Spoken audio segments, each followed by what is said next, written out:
So much more. And I feel you on that. And even going back to what you were saying too about dreaming and serving for others, again, in building and being in entrepreneurship, I have realized more and more, I said, oh, I have to die to myself every day. Because if I don't get out of my own way, I'm the things that need to happen won't happen. Right. It'll be because even what I was saying earlier of putting my attention in places where it doesn't belong. Right. Because I'm trying to solve other people's problems who aren't even in my path. Yes. You're not even in my path. I'm sitting here literally going out of my way. Right. Why do that? Why am I going out of my way when the very people who are saying, we need you, we want this, we want to be here. Right. How do we best go out and serve and even help them to build their dream? And that's, the selfishness, like you said, the selfishness and the isms that keep us from that. Because you think, okay, especially in well, just in the world in general, but if we're looking at it through a dance lens, right? Yeah. It's okay, you got to hurry up and do it before you get too old. Yes. Because, there's a 14-year-old right behiin you who can get the leg up higher, who can do all the things. And now these kids doing aerials and all kinds of stuff. I'm like, okay. I mean, that's a skill. Cool. Yes. Right. Later on down the line, people are going to want that. Maybe not right now, but people are going to want that. And also do see it as a skill set. I think it's pretty cool, but that's beside the point. But when it comes to us, how do you, when we look at dance as this art form, when we're traveling or journeying in dance, no matter where we are across the board, performer, choreographer, educator, I'm just using those three right now as an example. We're brought up in the class that we're seeing each other as competition. We're seeing each other because, I want that part. I want that gig. Rent's got to get paid. The light's about to go off. Oh, this and this. I got to get here, got to get there. And that hustle gig. Yeah. And not striving for actual purpose and intention of, like you said, serving. So what does it mean? It's like, what if you're dancing and you say, all right, what does it mean to serve as a performer? Right. How does that shift how you warm up? Right. How you take class, how you mentally and spiritually prepare to enter into the canvas that you're going to finish the work on and presenting the work on. Right. How does that shift your choreography? When I hear you even saying you are very clearly serving because of how you're pouring into these people and you're artists and you're seeing these very different results, but these very visceral and also outward responses to what's happening. So there's an agitation and a friction there that I know the reason why you cry like that is because you ain't getting this anywhere else. You're not being challenged anywhere. We have to do more of being able to one, be something for ourselves and understanding who we are. Yes. But then also realizing, oh, wait a minute, the bigger purpose is serving. The bigger purpose is, what does it mean to dream, to serve, and to serve to dream? And that also being a calling, and it's okay. Yeah. Serving it's a calling. I used to work in hospitality. Right. I'm excited. I used to work in hospitality, right? And so, as a server, you're taking the orders and you're doing this and, running around and you're sweating and it's just, and you can tell the difference of who's doing what based on how much money they make sometimes, right? Yeah. And the people that made the most money were not the people who got the most tables. It was the quality of the service that they gave. Yes. It was that, okay, this glass never went empty. Right. It was, you saw the kids sitting there and you brought extra crayons or you whatever it is. And it's not a going out of the way. It's a recognizing and understanding, what does this table or what do the people who are sitting here need? And that's improvisation. Let's talk about it. That's improvisation. Come on. When you are in the present moment, you know what type of conversation you're having with the music. You know what you're saying in that moment. What is being called in that moment.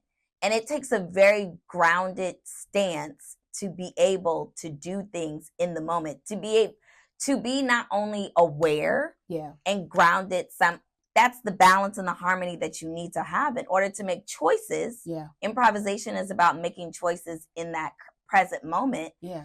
How do you do that? How do you respond to a table that has a crying child? Yeah. What do you know? What do you pull back into your own narrative? Yeah. Oh, I know that I like toys when I was growing up. I'm going to go see if we have some toys in the background. I'm going to go see the crayons. Yeah. Or I'm going to go sing them a song real quick. You know what to do because you know your own story. You know the experiences that you've had around children or when you were a child to help that particular moment. People can't pull into their present moment because they are lost in the past or lost in the future. You have to balance past, present, and future. Kwanzaa does teach about that. Yes. That we reflect on our African ancestry, right? We reflect on these values and these principles that began in the continent. Yeah. Which are the principles and the values that humanity began with. Because we started on the continent of Africa as humanity. Yes. So we're clear? Very clear. And that from there, yes, we dream about a future for our descendants, those who have yet to come. But we can we are the bridge in the present moment. And the bridge be getting all jacked up because people be living in one or the other. You have to stay in the present moment if the bridge is going to stay successful. And hold the weight. Because there's a lot of people that still got to come across. Yes. So making the choices and knowing what you're doing in that present moment will only equal success. Yeah. Only. Yeah. It will only equal your survival. Yeah. Our ancestors knew how to navigate. I was saying the other day on my socials that when I was taking a walk by the river in Petersburg, I'm gonna jack up the name, so I'm not gonna say it. Okay. Oh, yeah, I know what you're talking about. Yes. Okay. And I felt my ancestors. I was like, oh my gosh, our ancestors came from West Africa. This land, these trees look nothing like the coast of West Africa. And yet our ancestors were able to not only navigate it, but to find roots, herbs, crop it, and make do with what they had without being taught because they already had information that they knew from their land and applied it to this new land. Yeah. In under 500 years, in under 100 years. Yes. They started to pass on what roots work for healing within 100 years. That's incredible. Yeah. I don't even think about from that perspective, but that is so true. So when I tell the kids, figure it out. Come on. You better pull into this DNA. You better pull into your ancestry. Come on. Our humanist tells us to be instinctual. Yeah. Do you hear water running? Come on. Maybe you should go towards it if you're thirsty. Come on. Don't walk away from the sound. There goes that feeling sound. Like yes. Yeah. If you see a bear, you're probably not gonna make a lot of noise. Yeah. Probably gonna be quiet. Like pull into instinct. You don't need to be told what to do every single day of your life. Yeah. You can figure it out. You can be in your present moment. You can be in your humanity. You can respond. Maybe you don't exactly know why someone's crying. You don't need to know. You could go over there and ask. Yeah. That's what common sense is. We as African Americans say. Come on, African American vernacular. Yeah. Common sense. Period. I'm not teaching that. Because you got to figure that out. Figure it out. Y'all want to be taught everything. And you know why they want everything to be taught? What's that? So they can steal it. Oh. So they can steal it. You want me to teach you about the jazz. You don't want to feel the jazz because you want to take my jazz. And it's even from a theoretical standpoint. That's like what happened with, I don't want to bring it up, but what happened over the summer with the dancer who, was in the Olympics and got there with the PhD, but you're not in the culture. You're only in the theory. You're not in the practice at all. So how do you, because you think because you have this PhD in theory, theory, not in practice. It's connecting all of it, and you're able to experience that without a book, in conversation with the movement and the people and the culture, because you're objectifying it. Yeah. And when you objectify it and you make it an inanimate object, then it is easier for me to steal it. Yeah. It is easier for me to disregard it. It is easier for me to steal African people from their homeland because I have made them an object in my mind, Europeans in enslavement era. Yeah. Yeah. And disregard them and do what I want with them at will because they are now an inanimate object. No, you're not doing, it is a felt thing. Yeah. It is a visceral, it is a kinesthetic, it is faith, it is spirit. Yeah. And people don't want to hear that because they're not really about that life. Life is the breath. It cannot be touched in that way. You have to feel it. Yeah. That's what it is. Yeah. And going back to your point too, because I want to highlight so that, and everyone else, whoever is watching this, when we talk about the kidnapping and human trafficking of 12 million, right? 12 million bodies, right? And I saw this actually with oh my gosh, her name escapes me at this time, but the sister who Uncle Nearest CEO founder, I forget, but that's okay.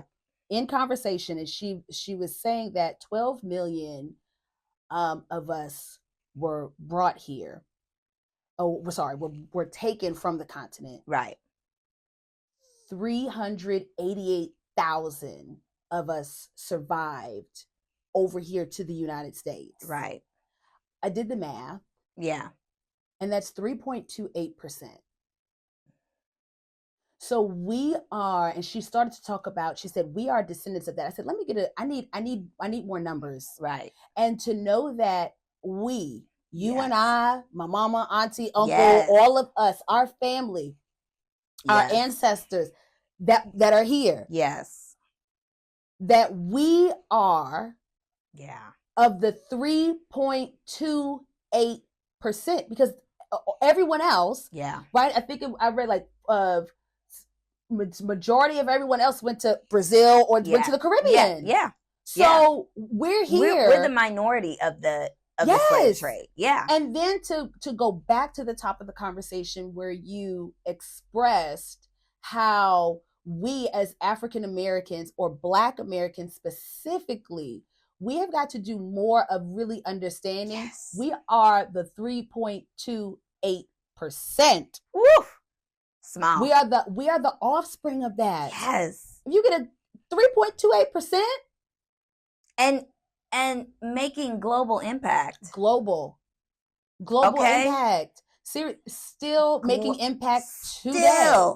Still, because and that's spirit. I don't care what y'all want to call it. I'm gonna call it spirit.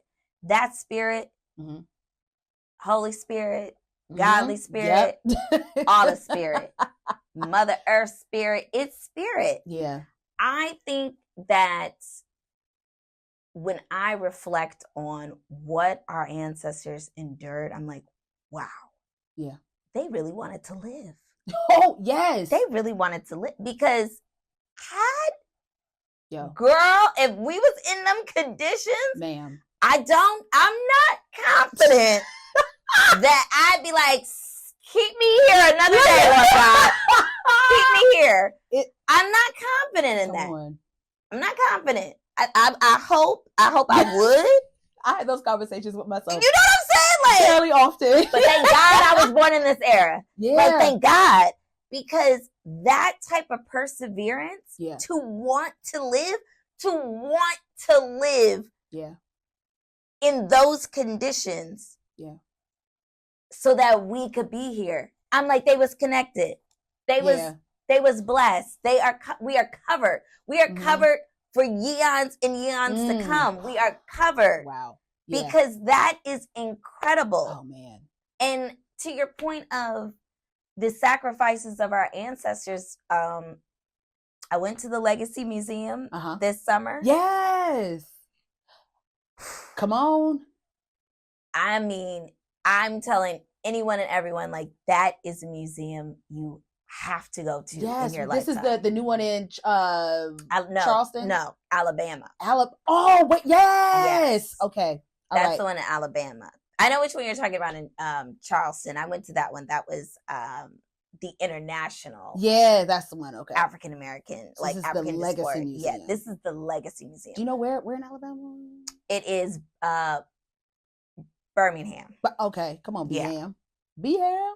Is it Birmingham or Montgomery? We're gonna see. It's one or the other. We'll do a Google. It's Legacy. It's the Legacy Museum in Alabama, and it is life-changing. Yeah. I understand even more the severity of the violence. Oh, wow. And the terrorism, because that museum is not interested in giving us the highlights of our ancestors. That's not its job or its purpose. Its purpose is to affirm that what our ancestors went through was despicable, disgusting, barbaric, and dare I say demonic. No, but for real. No, because the narrative of the museum, it's only the terrorism that we face.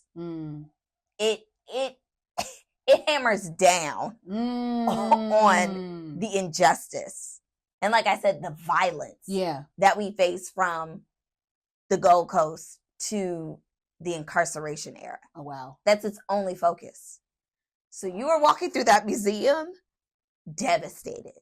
It is devastating to read and to see visuals, musical cueing of what our ancestors endured. It's like nothing you've ever seen. It's like nothing. It is sad. It is sad. But on the other end of that is the hope of like, wow, we're here. Come on. We were still finding love in spite of. Come on. We were still learning new crafts. Yeah. Still producing art. Come on. We were still living. Yeah. In spite of. Yeah. This horrific violence, all based on the color of our skin and where we lived in the continent of Africa. It's a blessing, and I hope that, like, in the season of Kwanzaa, when we are reflecting on our mission and our purpose, to not lose sight of what was given to us. We have to bask in our gratitude for the life that we have in the 2024, 2025. Yeah. Because it was not that for our ancestors. And the